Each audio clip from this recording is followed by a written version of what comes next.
Hello everyone! Comment vous allez? J'espère que vous allez bien, que vous portez bien, surtout que vous passez une agréable journée. Si c'est votre première fois de passer par ici, n'hésitez pas de vous abonner, liker, partager, commenter si vous le pouvez. Et si c'est pas votre première fois de passer par ici, merci d'être revenu. Ça me fait énormément plaisir de vous revoir si nombreux à chaque fois. Surtout, j'espère que vous êtes abonnés. Si vous n'êtes pas encore abonné, vraiment abonnez-vous. Abonnez-vous, likez, partagez et commentez. Voilà, aujourd'hui, je vais partager sur un sujet et je tiens à préciser que je ne parle qu'en mon nom propre. Je ne représente personne, je ne représente aucune entité, je ne représente aucune institution, je ne représente aucune organisation. Je parle en mon nom propre, ok? Voilà. Et comme vous pouvez le constater par le titre de la vidéo, je vais parler des gens qui essaient d'aider Dieu parfois là. Dieu n'est pas fou. C'est lui qui vous a créé. C'est un peu comme un fabricant, quelqu'un qui fabrique une machine et après toi, la machine, tu viens dire, tu as mis ce bouton ici qu'il ne fallait pas. Non. Le fabricant, c'est pourquoi il a mis le bouton là-bas à cet endroit précis. Peut-être que tu ne peux pas voir encore l'importance du bouton à ce moment-là parce que tu ne connais pas encore toutes les fonctionnalités de la machine. Mais donne-toi du temps pour découvrir. Et peut-être tu comprendras pourquoi ce bouton est là à cet endroit précis et à ce moment-là. Donc les gens qui essaient d'aider Dieu là, laissez Dieu faire les choses comme il veut faire. Il sait ce qui est bon pour nous. Il ne nous veut pas du mal.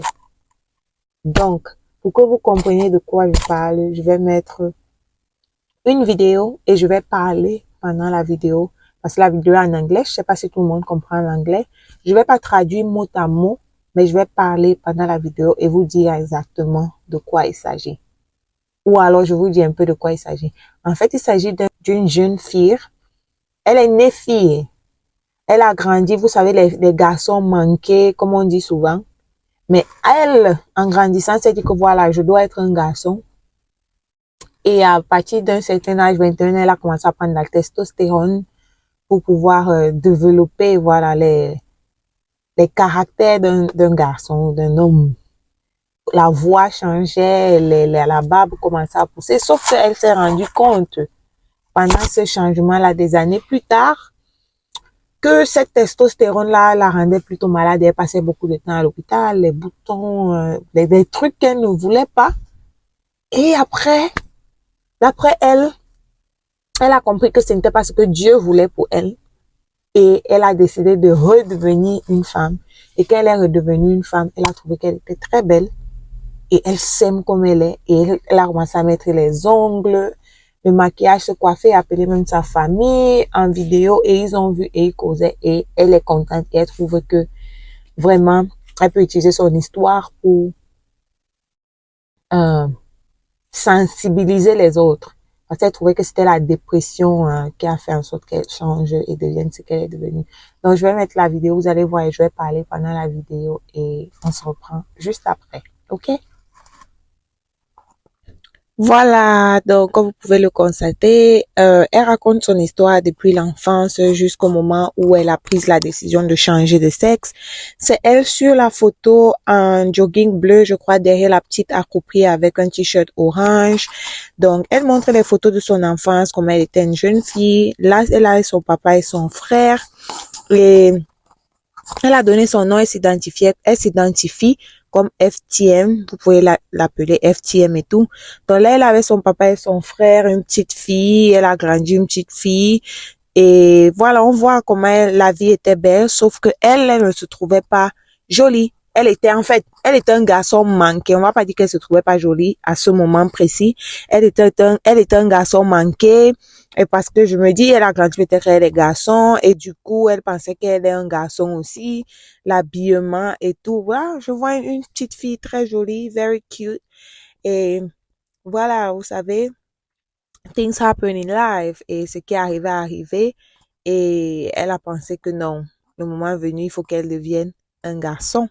Donc, du coup, à partir de 21 ans, elle a commencé à prendre des produits. Comme vous pouvez voir là, ce sont des boîtes et des boîtes de testostérone. Je sais pas, je crois qu'on s'injecte, hein, elle s'injectait. Et du coup, là, elle devient un garçon. Je crois, là, c'était à la graduation, quand elle finissait le lycée.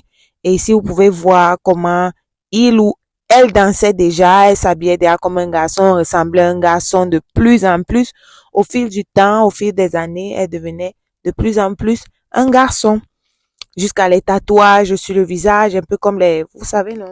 Les gangsters, les gars du hood, là. Commençaient à être un garçon, se tatouer sur le visage et tout.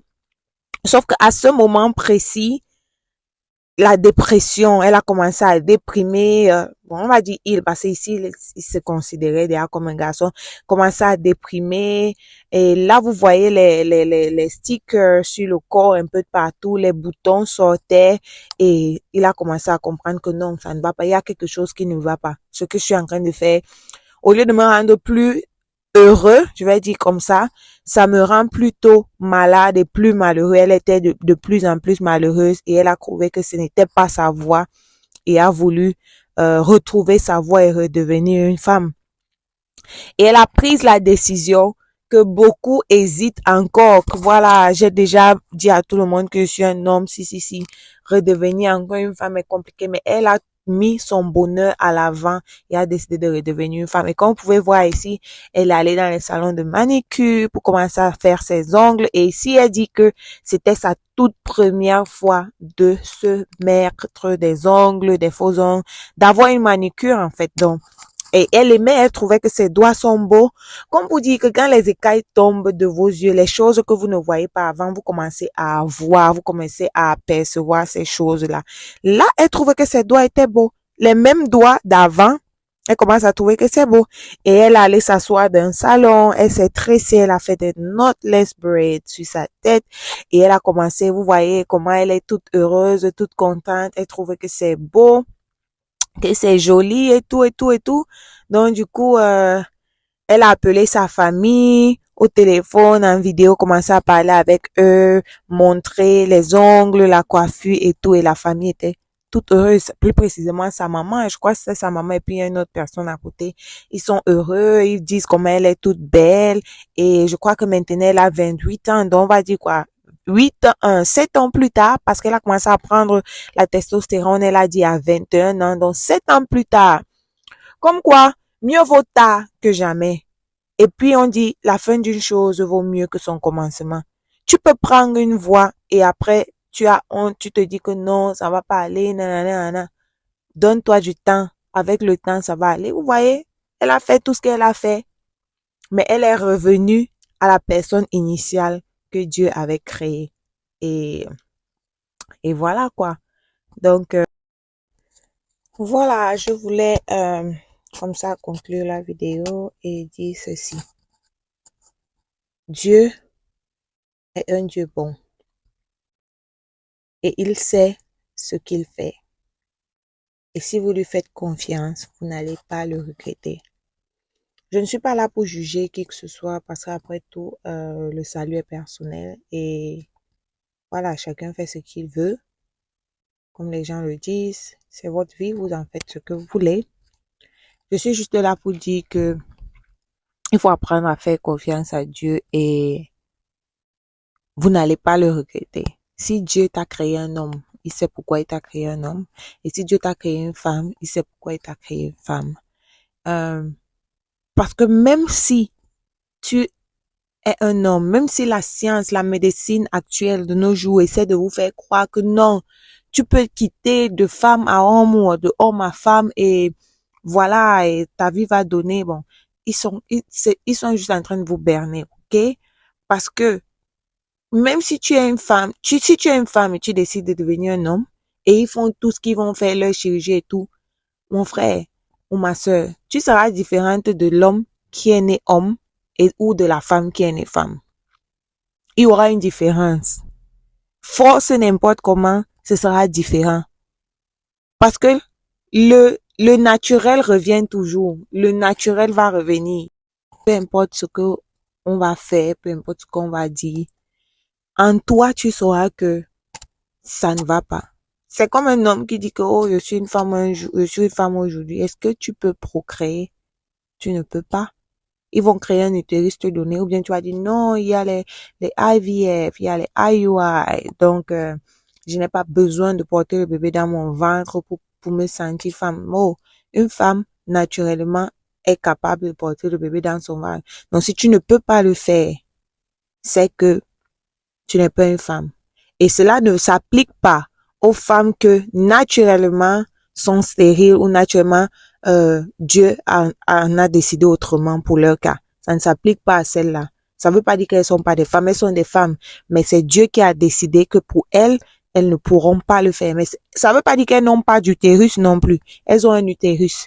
C'est juste que il y a des things happen, les choses arrivent. Dieu peut-être a décidé autrement. Ça peut être qu'une épreuve, elles pourront porter l'enfant peut-être plus tard. Ou Dieu veut que celle-là puisse adopter, ou il y a une maladie qu'elles ont eue. Il y en a qui ont peut-être l'endométriose, elles ne peuvent pas enfanter, ou alors ça les a causé de l'infertilité. Il y en a qui peut-être ont eu des trompes enlevées, qui Dieu a une maladie et tout. Mais celles-là, elles ne sont pas des moindres femmes. Elles sont des femmes. Mais les choses se sont passées autrement pour elle, ou Dieu en a décidé autrement. Mais toi, l'homme qui décide de devenir femme, ah, mon frère, ce sera pas la même chose que la femme qui est née femme. C'est tout ce que je voulais dire, et mon message est juste pour dire que tout ce que Dieu fait est bon. La façon que Dieu t'a créé là, il a trouvé que c'est bien comme ça. Il t'a créé une créature si merveilleuse. Pas besoin de faire du changement. Là, je parle pas de ceux qui vont faire les tatouages, ceux qui vont faire des chirurgies ou là, c'est autre chose. Moi, je parle de ceux qui trouvent peut-être que c'était une erreur pour eux de naître homme ou une erreur pour eux de naître femme. C'est de ça que je parle. Le reste, on se dit à la prochaine. Bye bye. Portez-vous bien.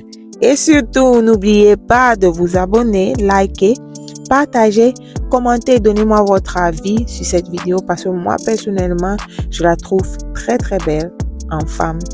Et je crois qu'elle-même, elle a vu que en femme, elle est super belle. Et voilà, que Dieu vous bénisse. Bye bye.